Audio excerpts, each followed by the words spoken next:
Vương Dung là người yêu cũ mà Lâm Canh Tân muốn giành lại nhất, nhưng cô ấy đã kết hôn với người khác trước khi Lâm Canh Tân cầu hôn.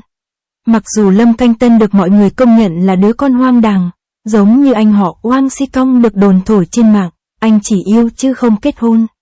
Nhưng trước khi Lâm Canh Tân trở thành kẻ hoang đàng, anh ấy thực sự là một người si tình. Lâm Canh Tân bắt đầu yêu từ khi còn rất trẻ. Mối tình đầu của anh lúc đó kém anh 1 tuổi. Sau khi được gia đình biết đến, họ thấy rằng điều đó không ảnh hưởng đến việc học của họ và không ngăn cản họ. Tuy nhiên, mối quan hệ này không kéo dài được lâu. Sau khi Lâm Canh Tân vào đại học, mối tình đầu của anh lại yêu một người khác. Mặc dù Lâm Canh Tân rất buồn nhưng lúc đó anh vẫn còn trẻ và đã không cảm thấy buồn trong một thời gian dài. Có lẽ tâm lý người Đông Bắc tốt hơn, không giống như giới trẻ ngày nay không tử tế với người khác, không thể buông bỏ việc bị lừa tình hay tiền bạc. Sau khi Lâm Canh Tân vào đại học, có một cô gái trong lớp anh tên là Wang Dong. Cô ấy là bai phiêu mây đến từ Thượng Hải.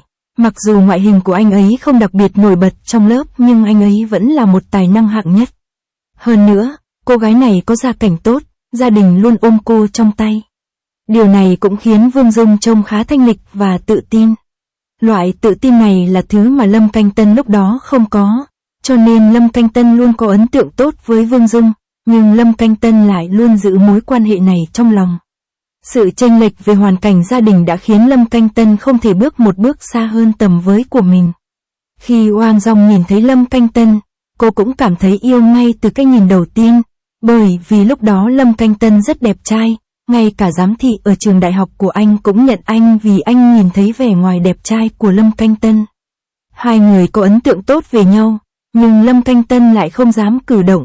Vương Dung chủ động hỏi thông tin liên lạc của Lâm Canh Tân, hai người càng trò chuyện thì càng bị thu hút. Chẳng mấy chốc họ đã đến được với nhau. Wang Dong xuất thân từ một gia đình khá giả và thường tiêu tiền xa hoa. Đôi khi cô tặng Lâm Canh Tân những món quà đắt tiền. Nhưng lần nào Lâm Canh Tân cũng từ chối. Anh ấy nói với Vương Dung rằng quà tặng giữa nam và nữ là của nhau. Nếu tặng một món quà đắt tiền như vậy, tôi không đủ khả năng mua một món quà có giá tương tự. Nhưng Vương Dung ngạo mạn nói, ngươi không cần trả lại, ta đã đưa cho ngươi. Lâm Canh Tân sẽ rất nghiêm túc nói với Vương Dung, nếu muốn có một mối quan hệ bình thường, chúng ta không thể đơn phương tặng quà như thế này, nhất định phải có qua lại, phải xứng đôi mới có thể lâu dài. Muốn có một mối quan hệ tốt đẹp, điều cơ bản nhất là đàn ông và phụ nữ phải trả ơn cho nhau. Yêu nhau không phải là khoe khoang sự giàu có của mình. Và bạn phải suy nghĩ thay tôi. Nếu tôi không thể đền đáp món quà tương tự cho bạn, tôi sẽ dễ cảm thấy tự ti và khó chịu. Mối quan hệ của chúng ta sẽ không kéo dài được lâu.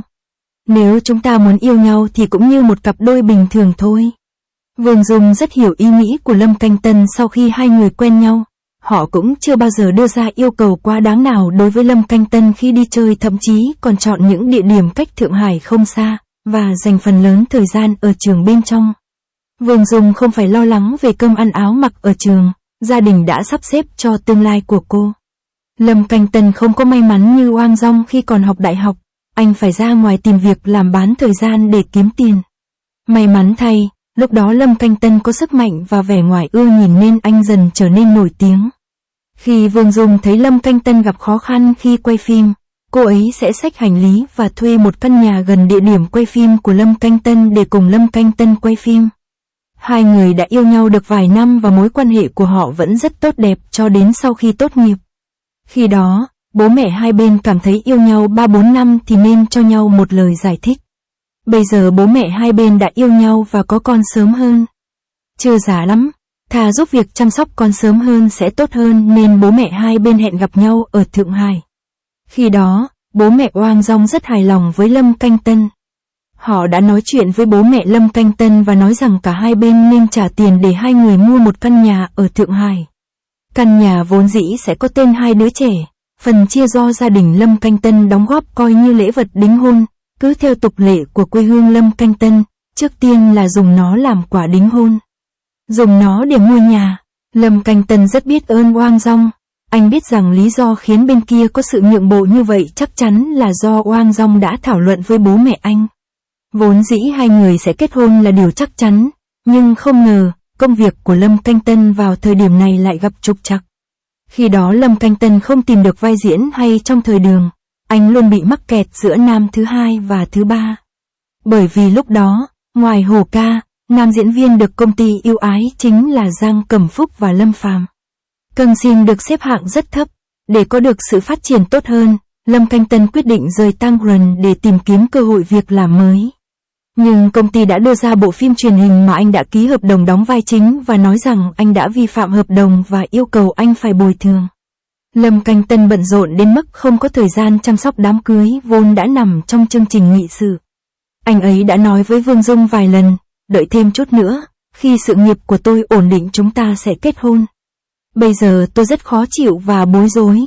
Không ngờ,